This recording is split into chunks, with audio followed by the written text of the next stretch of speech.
Couple important topics. One of them being with all of the new fancy tight ends in Stillwater, Oklahoma, and the fictitious thing called Cowboy back no longer being a focal part of the offense. How confident should Oklahoma State fans be in the tight end position this coming season? But more importantly, you want to know how I think we can stop a lot of these spineless, mumbling cowards from entering our children's schools and causing problems? It's actually way more simplistic than you might think. You are Locked On Oklahoma State, your daily podcast on the Oklahoma State Cowboys, part of the Locked On Podcast Network, your team every day.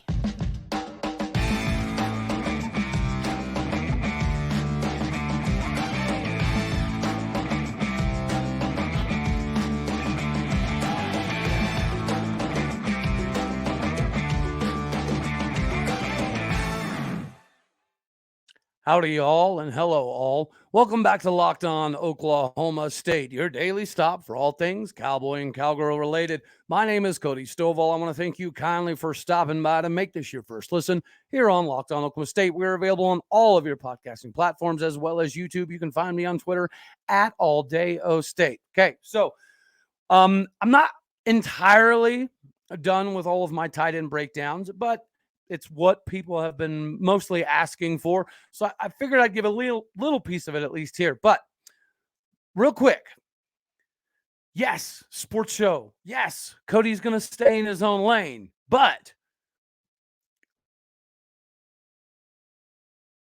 when I see stuff, I can tell you, fighting disability, VA, all that stuff, it takes like an act of Congress for any of that stuff to really, I don't know, make it worthwhile, right? It's ridiculous, the process that it is. But what isn't ridiculous is knowing that we have millions upon millions of quote-unquote unemployed veterans all across this country who would gladly sit in front of your child's school and protect the daggone thing with their life. Again, and I say gladly.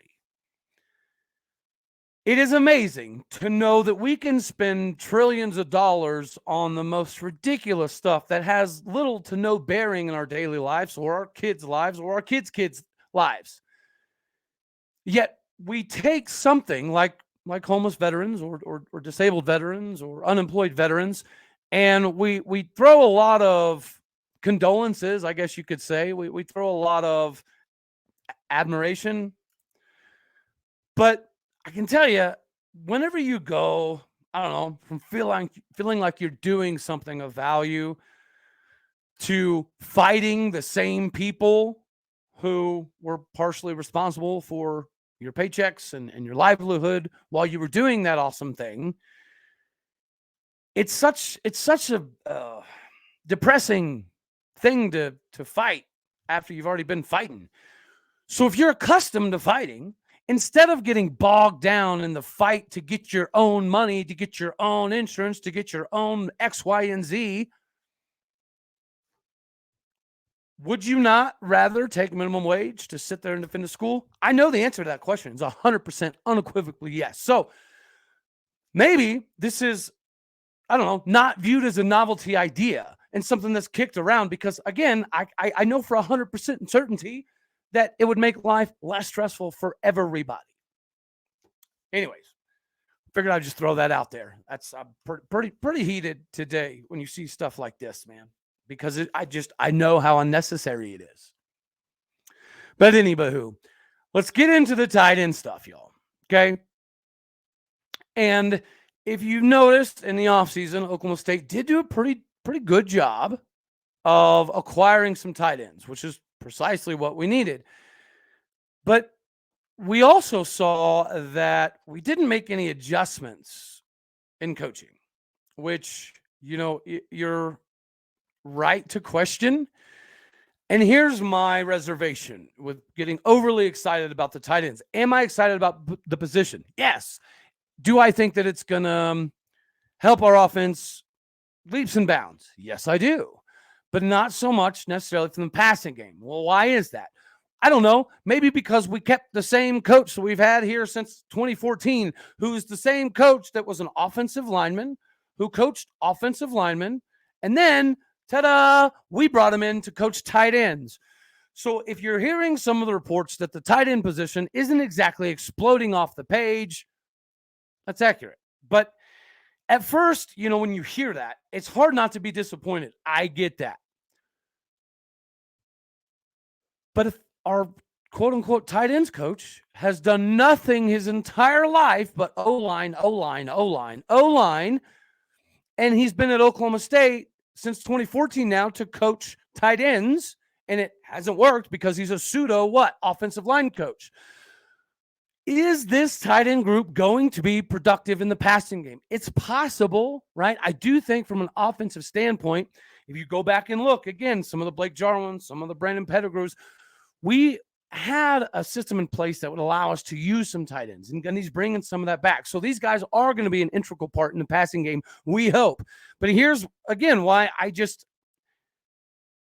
it's hard to get super pumped about the passing game side for the tight ends, because they've been asked for years to be an extra offensive lineman, because that's what our coach knew how to coach.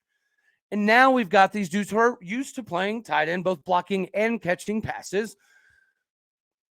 It's going to take some time to get these guys, quote unquote, rolling, because they're learning from a dude who probably couldn't catch a cold. Can he teach you how to pancake? Probably so. Can he teach you how to seal an edge? I hope so. Can he help you with catching passes? If you look historically in his career, the answer is no.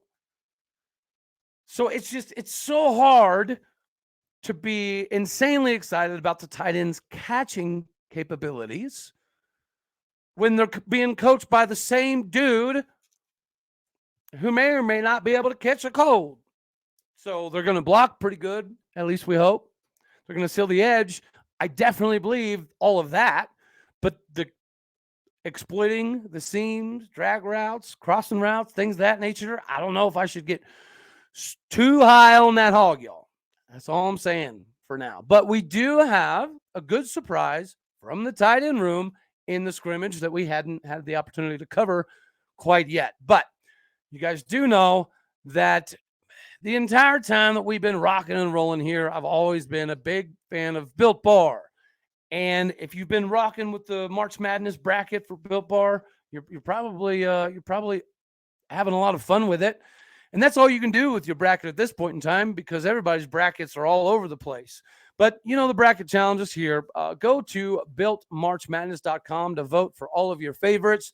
I was riding high with Oral Roberts University because they're from Oklahoma. So that was going to be my team to go along with my favorite Built Bar or Built Puff, which to me is cookies and cream, right? But ORU's out of the thing. Cookies and cream is not. Now I'm a big San Diego State fan, I guess, especially with the knowledge that Utah has no business being in the Big 12, right? They want to whine and cry and complain and shove their nose so far in the air they can pretend to sniff the stratosphere. Okay, fine. Stay there. Stay in the dying Pac-12. That's fine. We'll take San Diego State. So if you're like me, you like San Diego State, and you're a big fan of cookies and cream, let's keep rocking this thing together. And when you vote for your favorite Built Bar or Puff, you'll be entered into a drawing where 50 lucky Locked On listeners will get a free box of Built Bar.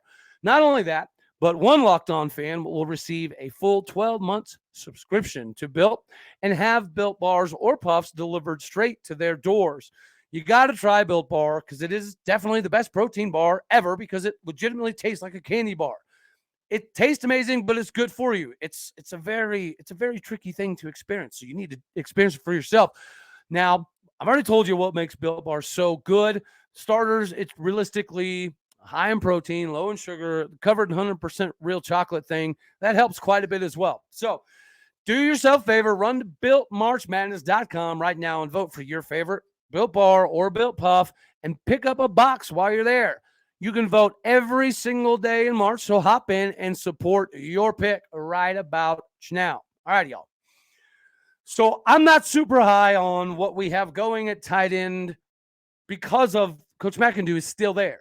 Like, that blows my ever-loving mind how we think it's magically going to work out. But again, I know the talent of the tight end room is not bad.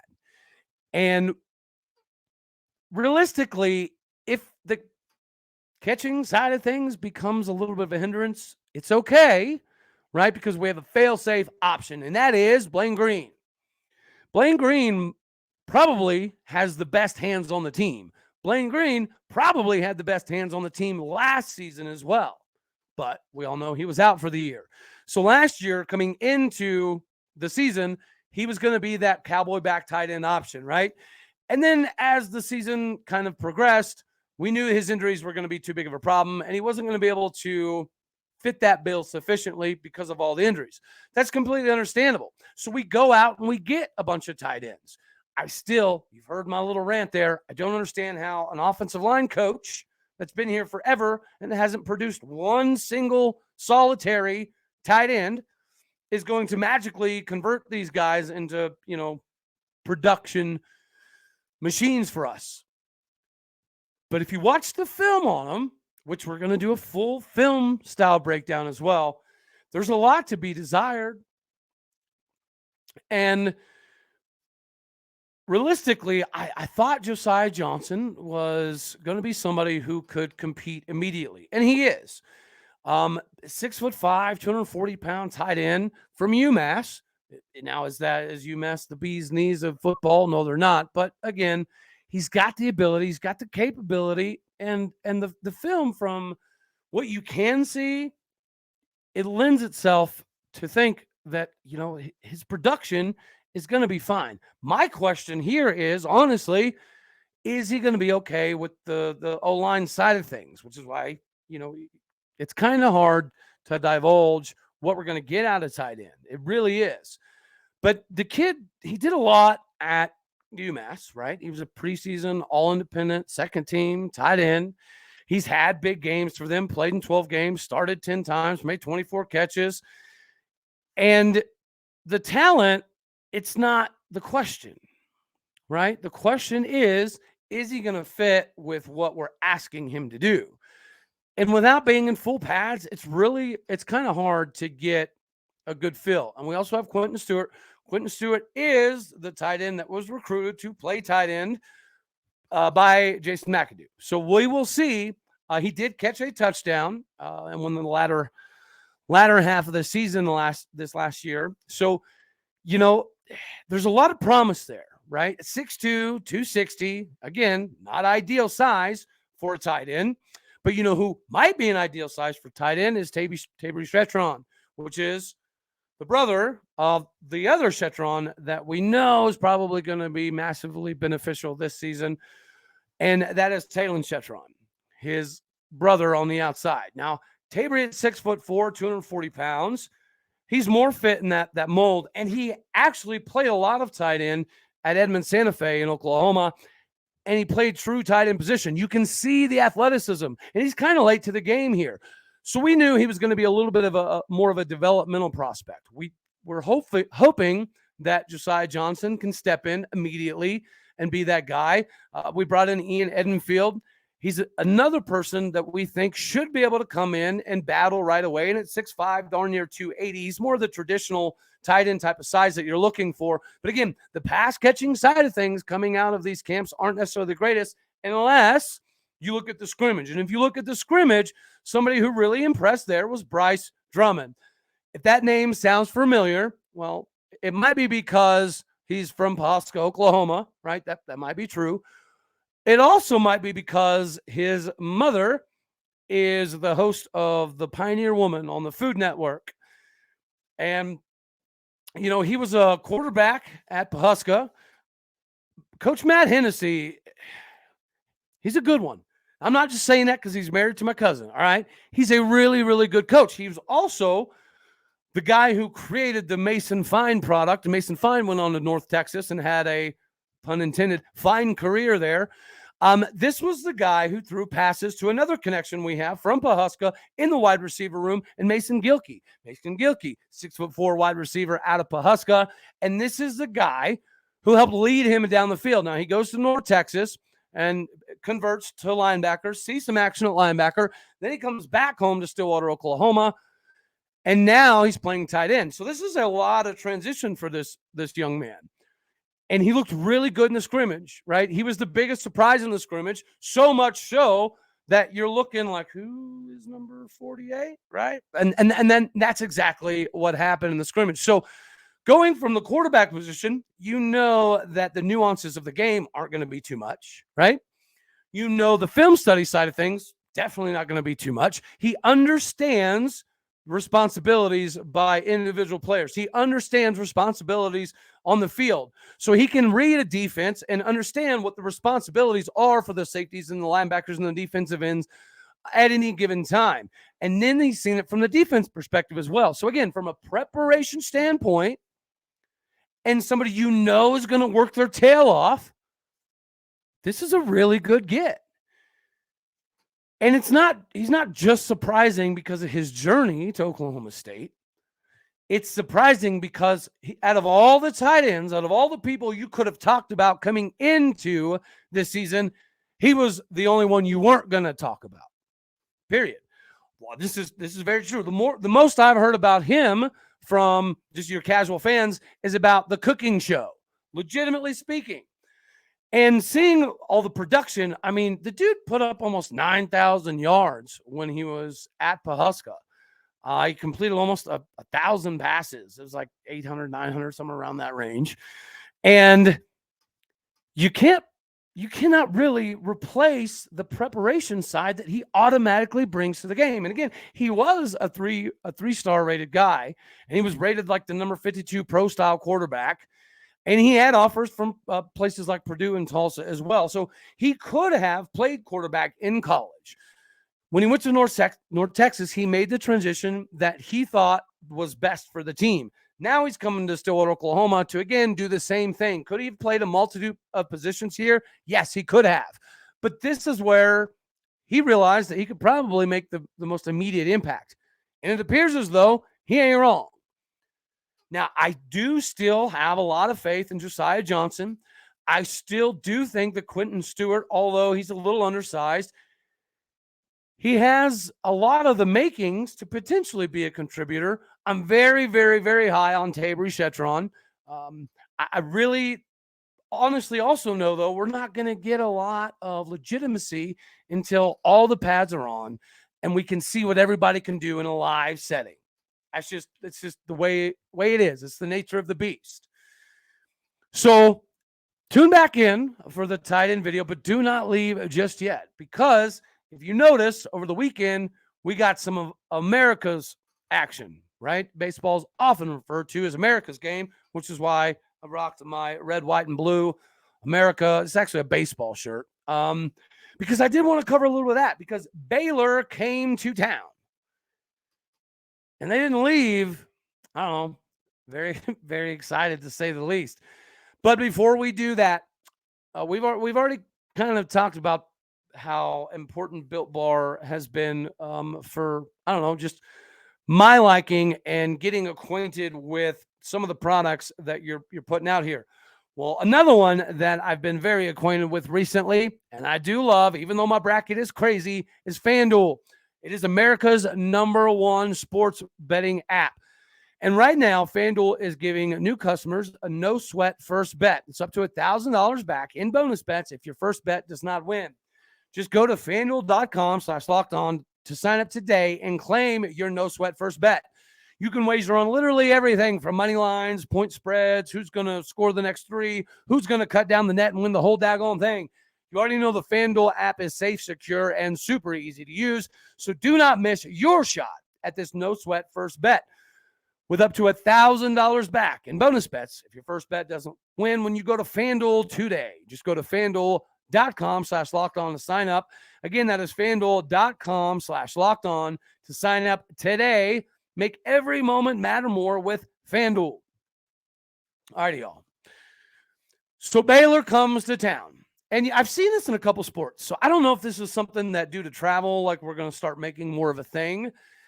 But if so, I mean, I'm all for it, because Baylor came to town for a 3-game set in baseball and softball.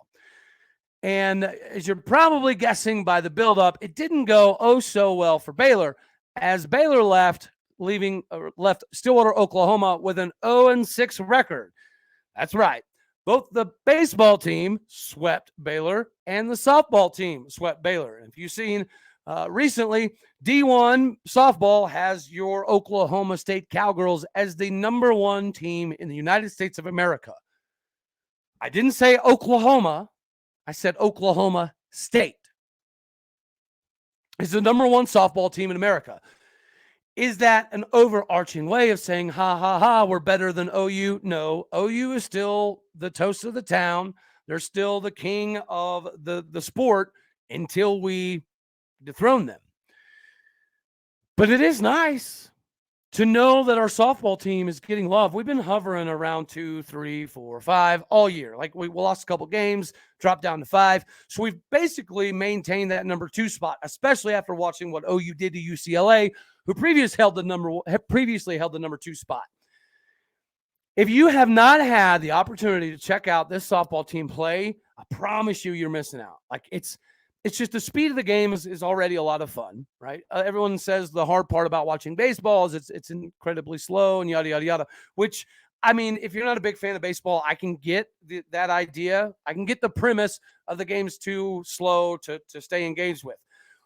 You cannot say that about softball. So if that is your argument as why you don't watch Oklahoma State baseball or a lot of baseball at all, you cannot have the same argument in softball. The speed of the game is faster. Everything's a lot more condensed, so the ball arrives on players much more quickly. You're not going to see somebody hit it into the gap and make it around every single base because the throws come in a lot quicker. So again, the speed of the game makes it a little bit more intense for your casual fan. And my kids are a pretty good indication of that, right? My daughter loves watching OSU softball. She loves OSU baseball. She would rather play baseball than softball, but she's not the biggest fan of watching Oklahoma State baseball or any baseball. And you know what? I kind of get it. But again, if you are trying to say that baseball's too slow, okay, fine. Check out some softball, especially Oklahoma State softball, because the only way that you can obtain the best softball in the United States of America right now is by tuning into the state of Oklahoma anyways. Whether you like to watch the Crimson and Cream crapola or you're a big fan of the orange and black, regardless, to get your softball fix, you need to get it from the state of Oklahoma. It blows my mind how Kenny Gajewski has been able to not only build this thing pretty quickly, but the maintenance side of things, right? In my personal opinion, is the best part. What he has been able to do is nothing short of amazing.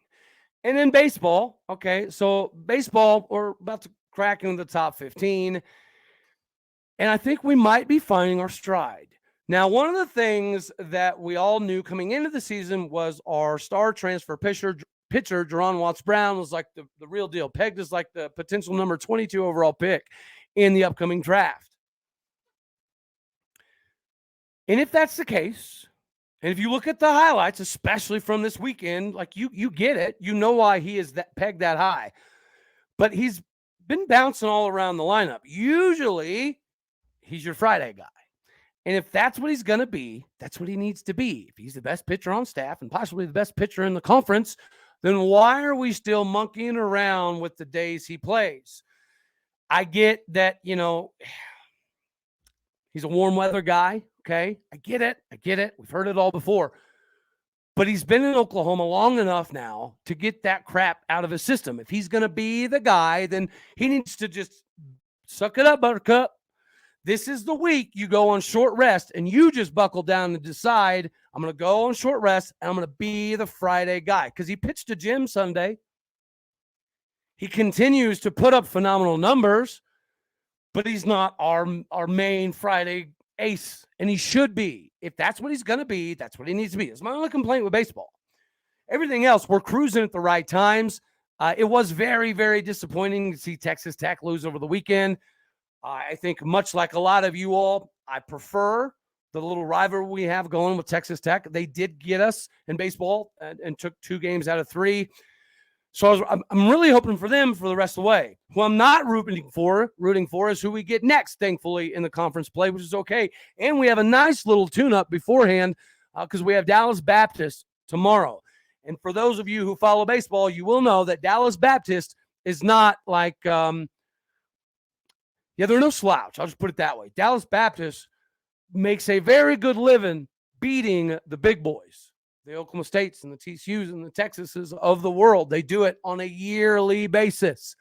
So it's going to be a good test. It always is. And I'll be honest with you, the last few years, we have not fared so well in midweek games against Dallas Baptist or Oral Roberts University. So I don't know. This will be a good time to kind of get that DBU monkey off of our back, because Dallas Baptist, again, is a very, very, very, very quality baseball club. And anybody knows baseball knows we cannot take them lightly. We better be prepared tomorrow. It's going to be interesting to see who we throw out there, because the pitching staff, it's still not quite taken shape yet. Now the hitting's coming around. And it doesn't look like it used to be, right? Years past, you knew that we were a bomb or bust type of team. Everybody knew it. We didn't have the ability to play a lot of small ball. Well, we're still jacking them out of the yard and striking up the gap band on a regular basis. Don't get that misconstrued. But we have more team speed than I think we have in the past. We have more guys in the lineup that we can switch in and out for right hand versus left hand matchups. Yeah, you're seeing a different side of the Cowboys most recently. And if the bats are coming along and the pitching starts to kind of take a little bit more of a solid shape, we've got a lot of good pitchers, but again, we're still monkeying around with the ace, the Friday, Saturday, Sunday guys. So we'll see how that goes this week, with Dallas Baptist being a very, very good tune-up for Texas. And Texas looks as advertised currently. So that'll be one we need. If we're going to have the opportunity to win the regular season in the Big 12, which we should win one of the two. Either we win the regular season title or we win the Big 12 postseason title. Oklahoma State University should walk away with one of those two this year. I love Texas Tech, but Texas Tech fans will even tell you they're super young. So this may not be their best year. This needs to be our year, though. That I can tell you. Oh, I also got to throw a little bit of congrats. Good job, K-State, in baseball. Good job, K-State, in football. And also, good job, K-State, in making it all the way to the Elite Eight in basketball. Could things have gone a little different in that game against FAU? Maybe. But that's how the bracket's been. So it is what it is. All right, y'all. That's all I got for this one. We are going to do, again, a little bit more of a film-oriented breakdown on the tight end position, but I didn't want to update everybody on what we're hearing so far. Let everybody know that Mr. Drummond did have a pretty daggone good scrimmage. He stood out and made people go through the program and figure out who number 48 was, if you didn't already know. So those are some of the updates we got. Again, prayers out to everyone in Nashville. You heard my piece on how I think we should fix that. Let me know in the comments what you think. And, until the next one. That's all we got. Thank you for tuning in to make this your first listen here on Locked On Oklahoma State. We'll be back. As always, I love you all. God bless. Go Pokes. And until the next one, all right, y'all. Later.